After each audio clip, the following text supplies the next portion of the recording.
Meet Rob Nelson, talk show host. Because you got the 70s thing going there. I got someone's underwear. Robert Kennedy, thanks for taking a minute. Simple question. Tucker, it's good to see you. Listen, You're a Bitcoin maximalist. You're Bitcoin forever. I hate this central bank digital currency. hey, I don't have all the answers, but together, I know we can find them. Down in competition and the ratings grab for late night weekend viewers. Hey everybody, welcome to Rob Nelson Live. Thanks for tuning in today, Monday night. 70,000 people filled State Farm Stadium in Glendale, Arizona, the home of the Arizona Cardinals NFL football team. 70,000 people. Another 10,000 people were at the Desert Diamond Arena, a side venue. Another 10,000 people watching in the streets. That's 90,000 in person, but watching nearby. 90,000 people for Charlie Kirk's memorial service. It's not strange that 90,000 people would show up for a game. Although I went to a Jacksonville Jaguars game this weekend in Jacksonville, a lot of empty seats. I don't know. Maybe there were 40,000 people there. Maybe. I don't know. I'm guessing. I'm making that number up. State Farm Stadium was packed. 70,000 people for a memorial service for a political activist named Charlie Kirk. 70,000 people show up at Lambeau Field, my team, the Green Bay Packers. Every week there's a home game. You know why? Because they're what they call fans, fanatics. They show up when it's 10 degrees below zero, bundled up. Some take their shirts off. They're diehards. They're fans. 70,000 people packed State Farm Stadium in Glendale, Arizona. Another 10,000 at a joint venue where they streamed it, and 10,000 others in locations right nearby. That's almost 100,000 people.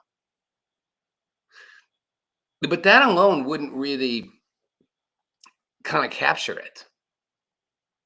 So when 70,000 people pack Lambeau Field for a Green Bay Packers game, and it's on Monday Night Football or Sunday Night Football, it's broadcast all over the country on Fox or NBC now. NBC if it's Sunday Night Football.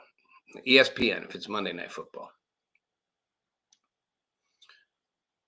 It's broadcast to houses everywhere. And, I'm guessing, another million people watch it. Right? So you're making 1,770,000. I don't know, I'm making that million up. I'm sure a lot of people watch it. People like football. 90,000 people were there for the memorial service for Charlie Kirk. It wasn't broadcast on NBC, just NBC, or just ESPN, or just Amazon Prime for Thursday Night Football. It was broadcast on both major cable news networks, Fox News and CNN. I don't know if it was on MSNBC. It was broadcast on all the major networks on their news affiliates. So ABC, CBS, NBC, News, broadcasting it live. Essentially, it was broadcast in just about every way it could be broadcast in America. When does that happen? The election? Yeah, happens during the election. The election of a president. And it would happen during the funeral or the service of a president. But when does it happen for a conservative political activist or a liberal political activist for that matter? It literally played to the whole world. I mean, CNN and Fox News have international audiences. There were people in other countries watching on screens, like gathered, like in giant crowds. It was remarkable. When has that ever happened? A whole lot of people I know barely knew who Charlie Kirk was 2 weeks ago. I know people who recognized his name. I knew people who sort of kind of knew what he was about. I knew he was this young conservative guy, this guy in his 30s who was, talked to college students. I know people knew he was a conservative Christian activist, some. I know others who just had heard his name. I know some who really knew almost nothing about him. They seemed to know everything about him in the last 2 weeks. I don't know if anything could have gotten more oxygen. A news story could have had more juice behind it. People were literally saying I know people who decided to go to church. Like, I don't go to church, but I'm going to church. I'm like, were you a big follower? No, something about his death and inspired me to find God, to find meaning. I know more people who felt like they lost a sense of meaning or purpose, not because his death was something that was so close to them that he was someone they admired or respected, but because it represented this void for them. Like this man of such purpose, love him, hate him, despise him, think he's reprehensible, think he's basically a prophet. There was something about his utter, pure, unadulterated commitment, both to his values, to his cause, to his family, to his community, and to his mission. And his mission was to talk to people. I think we forget that. Oh, obviously you're not going to forget it if you're on the right. You're like, but I think a lot of people who don't like what he stood for, and I'm not saying all, because I know several and many who didn't like what he stood for, but respected what he did. He didn't go out and yell at people. He didn't shout people down. He didn't trash talk them. He literally went to the people who disagreed with him the most and said, talk to me. Debate me. Make your best case. Give me your best shot. But he didn't mean that kind of a shot. He meant, give me your best argument. Don't silence me, and I won't silence you. And some very sad, mixed up, lost individual decided the answer was to silence him. And in that act, that single secondary act, and Charlie Kirk died instantly. So it was not a prolonged, it was boom, and it was over. It didn't silence Charlie Kirk. It unleashed a thunderclap so fucking loud, it's still reverberating 2 weeks later. 70,000 people packed the stadium. Turning Point USA only claimed to have about 250,000 active members everywhere, all over. They had 2,000 chapters, like 800 on colleges and 1,200 on high schools. 70,000 people, 20 extra, 190, 100,000 people came to one place to watch his service in memorial for him. And it was broadcast on every single major network and both cable news networks. Do you know how much NBC News, ABC News, CBS News, literally if you were to go through their producers, their executives, their anchors, their talent, 95%, and maybe I'm being generous, maybe it's higher, despise what Charlie Kirk stood for.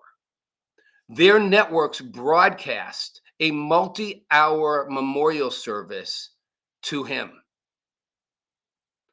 which was also like a religious service, broadcasting the exact things that a lot of them don't like and don't like that he said. They broadcast it live. They didn't interrupt it. They didn't come in and say, we're playing part of it, but now we're going to talk. They talked between people for a minute here or there kind of thing, but they let it go. That bullet, Charlie Kirk said, take your best shot, and he meant it. He didn't mean that bullet, but that bullet literally unleashed the voice of Charlie Kirk. I mean, it's been amplified thousands of times, maybe more. It's been amplified into hundreds of thousands of people. People were going out saying, "I am Charlie Kirk." Like they're buying his tea that he would get, his Starbucks mint tea with 2 honeys, and they call it the Charlie Kirk. This lost individual unleashed. If he hated what Charlie Kirk stood for, he unleashed it. He unleashed it like a tsunami. I can't think of the last person that this happened with. I did a little research, as I'm prone to do. Elvis Presley, arguably one of the most famous human beings in modern history. Everybody knows who Elvis is. You can go. I went to China like decades ago, and people like in China, and this is China pre like all opened up. Like it was just beginning. This is the 80s. It was just beginning to like let outsiders in. People knew who Elvis Presley was. Everybody knows who Elvis Presley was. Everybody. He was like the most famous human being ever. Everybody. Even if you can't name an Elvis Presley song, which almost everybody can, you know who he was. 80,000 people were on the streets of Memphis for his funeral. Only a few hundred were allowed inside. That was intentional. 80,000 people packed the streets of Memphis. That's 10,000 less than were in Arizona for Charlie Kirk, and it wasn't broadcast on all major news networks and both major cable news networks to all over the country and essentially the world. And that was Elvis Presley. 50 years later, still one of the most famous people ever. Charlie Kirk was 31. 80% of the country couldn't have told you who he was. Yes, he had huge crowds, but they weren't like stadium crowds. I mean, I think they did do a stadium thing, but Turning Point did. Turning Point was getting bigger and bigger. But the point is, like, they were big. There were hundreds of thousands of followers, for sure. His podcast, which is his social, now has almost 7 million followers. I wish I'd checked what it was, and somebody probably knows the answer, before he was shot. But it wasn't 7 million. His wife, Erica, was right. He's a martyr. And we'll talk about that in a minute. Muhammad Ali died in 10 years ago, 9 years ago. 14,000 people were at the service in Louisville, Kentucky. Now, that was live streamed, so thousands watched. But not as many people as watched this. Not as many as people watched this. And not only was it at this, it had the richest, most powerful people in the world there. The president of the United States showed up and spoke. The vice president was there. The cabinet was there. Now you can go, well, yeah, they were there because they're politically aligned. Fair enough. But nonetheless, they came. I mean, they brought the massive power. His widow, Erica, spoke behind us the seal of the president of the United States. Didn't do that for Muhammad Ali. The closest and biggest one, and it is bigger, is Martin Luther King. And I said when this happened, in this service, I was like, this is transformational. Like I said in the beginning, this is a cultural inflection point. But then I started seeing what was happening, and I'm like, and that service, and I'm like, there's not been anything like this for anyone. I mean, Kennedy, of course. I don't know that if Joe Biden been assassinated, it would have been that much. I mean, they would have covered it on all the networks and all that. But I don't know if now, if Clinton or Biden or even Bush, any existing living president was killed, it would get a lot of attention, but I don't know they would get this kind of an outpouring. Martin Luther King, 1968. And they had 2 massive services for him in Atlanta. Excuse me. One was at Morehouse College, and one was at the Ebenezer Baptist Church, his church. And they said about 50,000 people gathered to watch the procession. Okay, that's probably bigger. Martin Luther King was the single most influential civil rights leader, I would argue political activist in American history. Arguably, you could make a case someone else had more influence in your mind, or this or that. Show me somebody who had more of an impact, who has more streets named after them, more schools named after them, created the bridge between America's single most difficult, complex, ugly, I'll use that word that I'm going to use later that other people say about Charlie Kirk, reprehensible thing, slavery. And how slaves who then became free were treated in a segregationist, racist society. He bridged that gap. That gap, although not for the reasons of moral as much as economic, nonetheless caused the only civil war our country's ever had, where we literally nearly tore ourselves to pieces. We did, literally. I mean, the death toll was astronomical on both sides. We ripped the heart, as Lincoln said, asunder of our country. Martin Luther King was the activist that helped finally start bridging that. And to Charlie Kirk's credit, he acknowledged that. He didn't like what had become of civil rights now, how it's been used, but he didn't argue what Martin Luther King did. Martin Luther King got more attention, but not by much. That's how impactful Charlie Kirk was. And that doesn't mean that's how right he was. That's not me saying, see, he's right. I'm not even saying that. There's a lot I don't agree with Charlie Kirk on. But that does tell you something.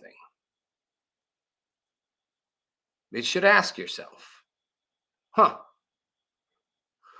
last guy that had this kind of attention kind of was the bridge between the only other time we had a civil war. I've said it before. We're on the verge of a cultural civil war. When Erica Kirk said, "You have no idea what you've unleashed. You have no idea what you have unleashed," she meant it. That wasn't just like rhetoric. That wasn't just like boasting. Dude, you're going to regret this. It was like almost mercifully. You have no idea what you've unleashed in doing this. And it has. We are at the most divisive period in our history since the Civil War. And yes, people aren't pointing guns at one another. Well, that's actually not true. People are pointing guns at one another. Thus, Charlie Kirk is dead. Thus, there are school shootings. Thus, we have this massive gun violence problem, which we're not going to go into now. But as I've said, the problem isn't the guns. The problem is us and that we're using them. And people are shooting each other with them for political reasons, for frustration, depression, anger, getting fired. Somebody said the wrong thing to you. Somebody cut you off in traffic. Somebody dissed your girlfriend, whatever. We're killing people. I think Charlie Kirk's death is an omen and the reaction to where we are as a society and what we are facing if we do not address this problem. And I don't know if maybe it's too late. I don't know how we bridge that gap back, because right now you see a weaponization in his death.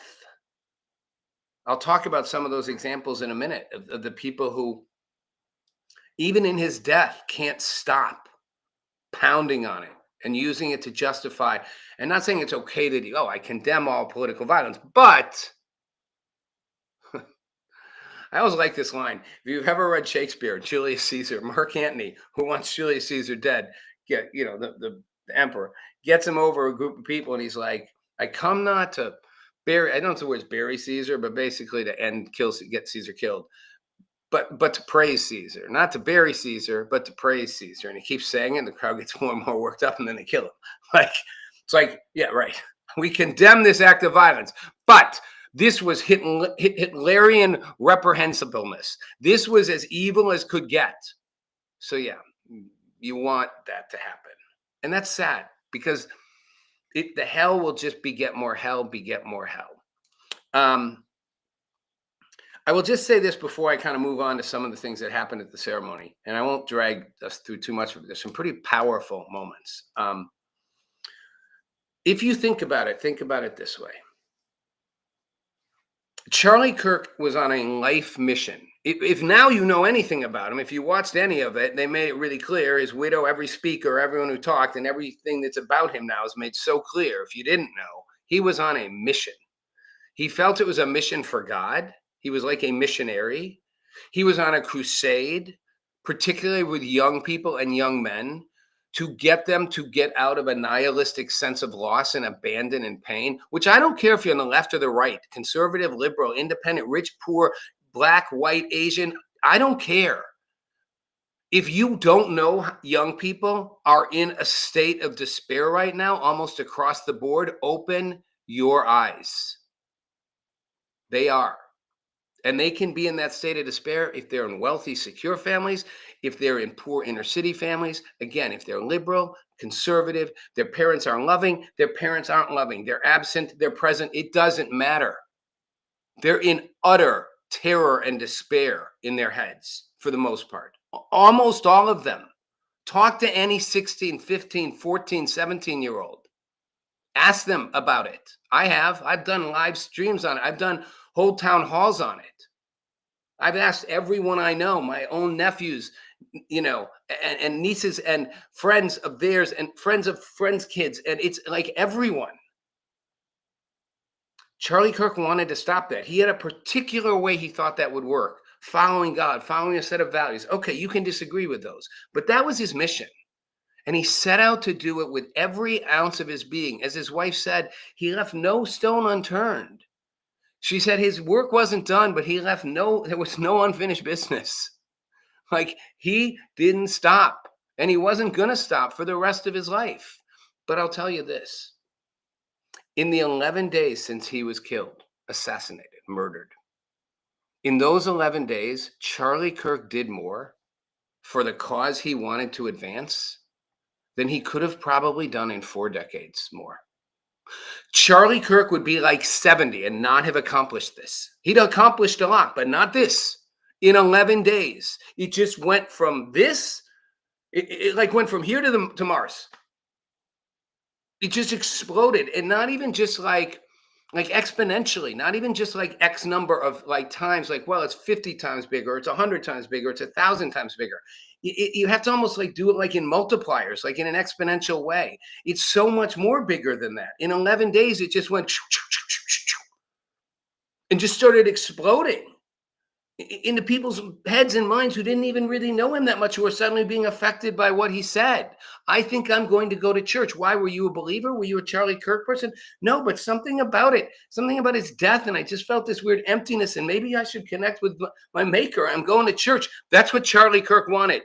His widow said he wanted to make heaven overcrowded. I don't happen to believe in heaven as a place, but that was his vision. But the point is, he wanted people on the path. They're on the path. They're on the path more than he ever could have gotten them on the path in decades of work, in some weird, crazy way. And I know people are saying this, are going to say it, and probably already are. This was God's will. I don't believe that, but I can see the argument. Charlie said, use me. His widow kept saying, he would say, use me for your purposes, God. And they are going to say, God said, okay, this is a tough one, but I'm going to use you for my purpose. This guy's going to take you out, and your voice is going to be so much louder. It's so bizarre, like almost ironic that the bullet goes through his throat and not only kills him instantly, but literally hits his voice. And then his voice just explodes. You can't make this shit up. It makes me almost wonder, like, I'm not one who believes God's up there doing a master plan. I'm like, is he? Is he? But that's what a whole lot of people think. And it's on the first stop of his American comeback tour. Again, you just kind of can't make it up. So, all right, well, the part I struggle with, and it's not my business, to be honest. Everyone talks about how he's like, like Don Jr., he's at the right hand of Jesus. His widow saying, Jesus, he's looking down on us. Don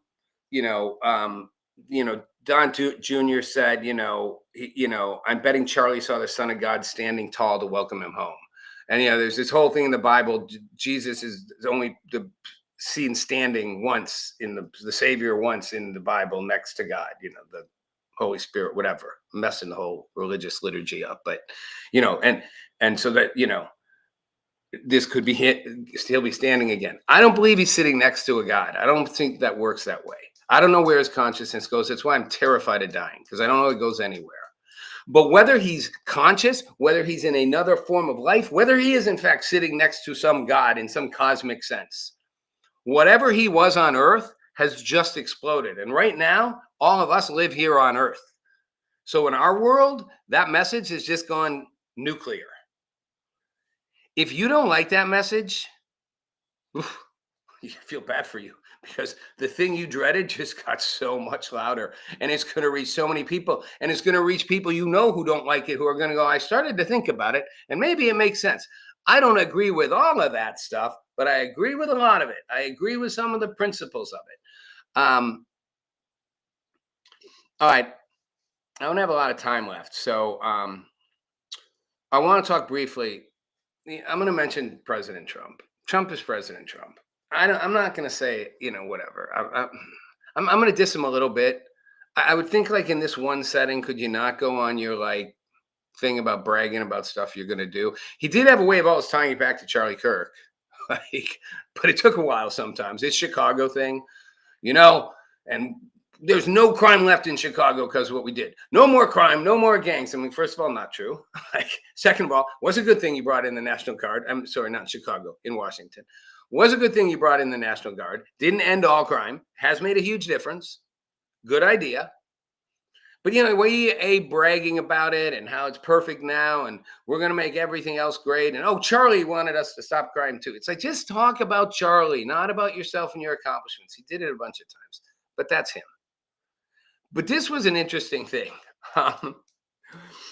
He said that Charlie was a noble spirit with a great, great purpose. And he said, this is a quote, he did not hate his opponents. He wanted the best for them. That's why I disagreed with Charlie. I hate my opponent. I don't want the best for them. I'll say two things. One, classic Trump. Doesn't hide who he is. Two, if you're one of those people out there who thinks Charlie Kirk was out hating on the people who didn't agree with him, you don't need to listen to anyone else but Donald Trump, who hates his opponents. Hates them.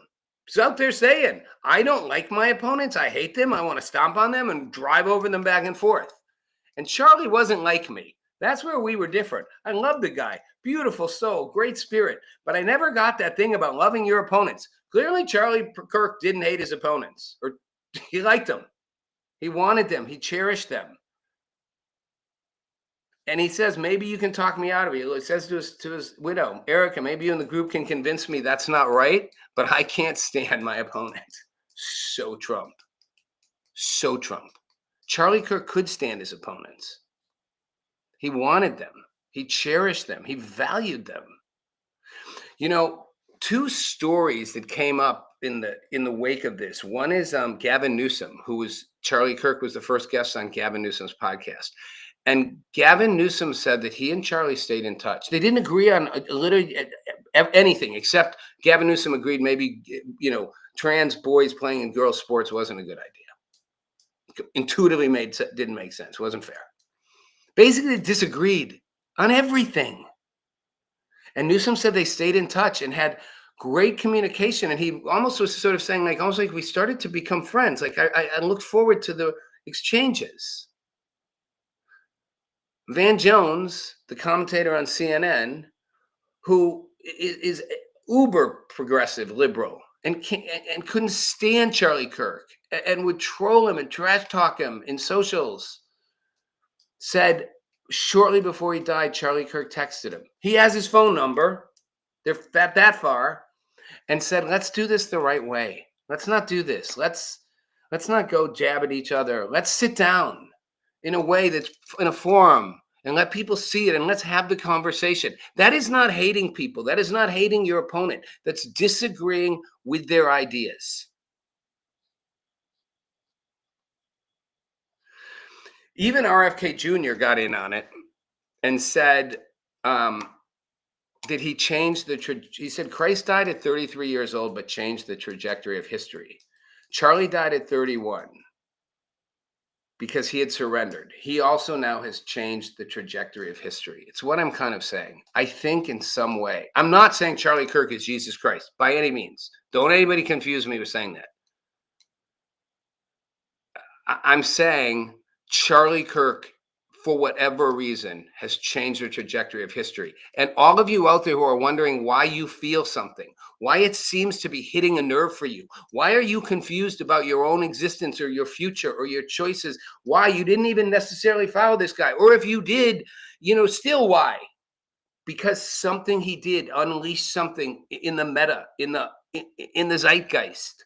He changed the course of history. I don't know what that change looks like. I know it is up to us to choose it. And right now, we're not choosing it very well. And I'm going to be honest, not on either side. I will give credit to like my friend who said, hey, you notice the right, they don't all go riot. If this had been a leftist, activist, what would have happened? Fair point.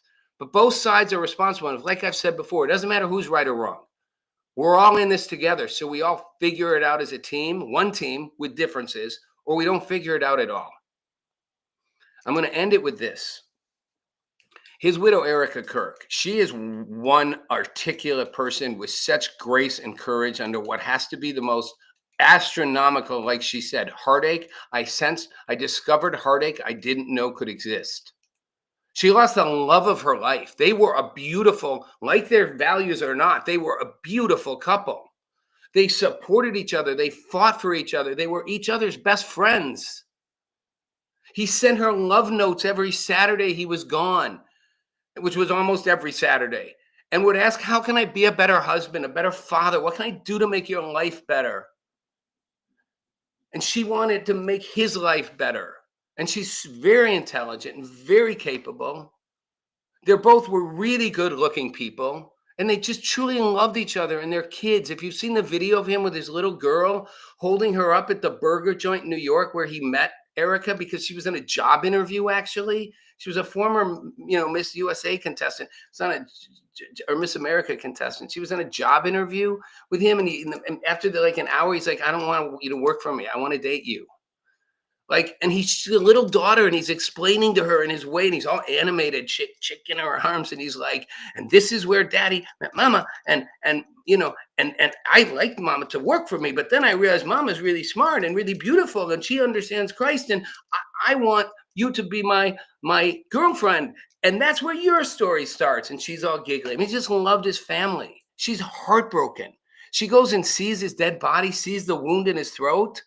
Her upside is he had a smile on his face, and they said they think he died instantly. The minute that bullet hit him, he's out. His body literally lost, I think it's pulse and heart rate and everything. They revived it temporarily in the hospital, but they're like, yeah, but you can do that. He was essentially dead. They were able to bring a healthy body back for a minute, but he was out from the thing. But here's the part I want to leave you with, and I'm sure a lot of you have heard this. She said, my husband, Charlie, she essentially said the men he wanted to save were the young men, just like the one who took his life. And she compares it to Jesus, her savior. And he said, and I've loved this line, Father, forgive them, for they know not what they do. Jesus on the cross, right? He's like, whatever he is, if you think he's Christ, if you think he's not, he was a remarkable figure in his own time. That's historically accurate. And he was a leader. And he was a threat to the state and to the church. And they strung him up between two murderers. The guy who preached endless love got strung up between two murderers. And he said, forgive them, for they know not what they do.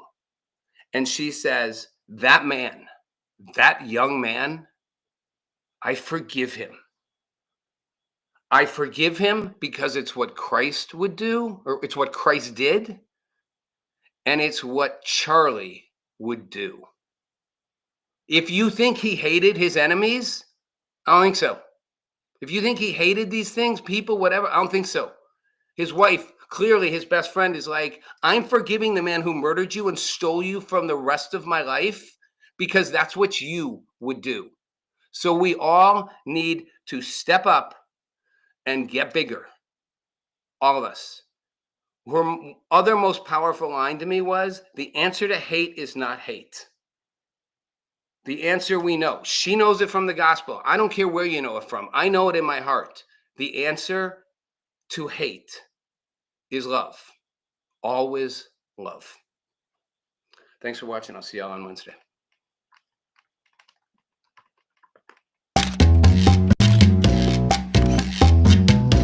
Meet Rob. Rob Nelson, talk show host. Because you got the 70s thing going there. I got someone's underwear.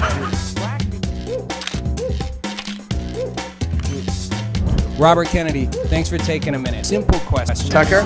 It's good to see you. Listen, You're a Bitcoin maximalist. You're Bitcoin forever. I hate this central bank digital currency. Hey, I don't have all the answers, but together, I know we can find them.